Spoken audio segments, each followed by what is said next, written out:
Let's start with the main uncontrollable assumption. The first is inflation. Inflation is the erosion of purchasing power. If you imagine we placed a cup of coffee on a table, and we came back a year later, would the same amount of coffee be there? No, because it would evaporate. That's a good way to think about inflation. Another example is Benny Binion, which was famous for his Binion's Casino in Las Vegas. He had a display of $1 million cash underneath glass in the entrance of the casino. People would come just to see what $1 million looked like. That money sitting under the glass was worth less each day. Now, it was still $1 million, but the amount of items it could purchase was reduced daily by inflation. Now, he was making money on display because people would come to the casino and spend, but the point is that that money in that case was subject to inflation. Most people understand inflation because we all deal with it. We remember when a movie ticket costs less or bread costs less. Historically, over the past 30 years, inflation has stayed below 3%.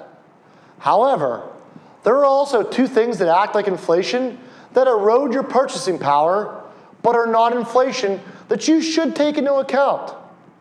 The first one is planned obsolescence. That's a fancy way of saying that things you own will become obsolete, or they at least need replaced. You most likely will not have a car for 30 years. When you need a new car, it will cost you money and reduce your purchasing power of your budget.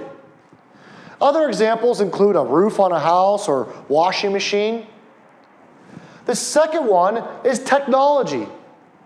If you made a financial plan 30 years ago, you may not have added an internet bill. You may not have added a cell phone bill, or even the purchase of a cell phone.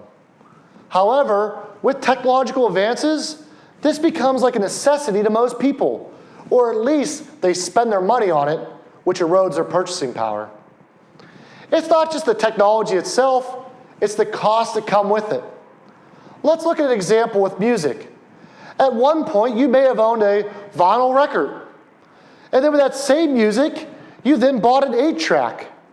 And then you bought a cassette tape with the same music, and then a CD, and then MP3s. And now you're paying for a monthly subscription service for the same music. And it wasn't just the cost of the music. You had to buy the record player, buy the 8-track player, buy the cassette player, buy the CD player, and buy the MP3 player. The cost of buying the music associated with the platform is just part of it. The device was also part of the erosion. Technology acts like inflation in terms of eroding your purchasing power. Another point with inflation to take into consideration is not all items have the same inflation. For example, overall inflation is averaged below 3%. However, the inflation on education has gone up by over 7% going back to the 1950s. So when you're making assumptions for inflation, it's important to look at your goals and your expenses and make reasonable assumptions based upon the past history and future expectations. Generally speaking, we use 3.5% for our basic inflation assumptions. The best thing you can do with your assumption with inflation is to err on the higher side, which will give your plan a higher probability of being successful. Lastly, you have to make assumptions for inflation not only for expenses and goals, but also for income sources.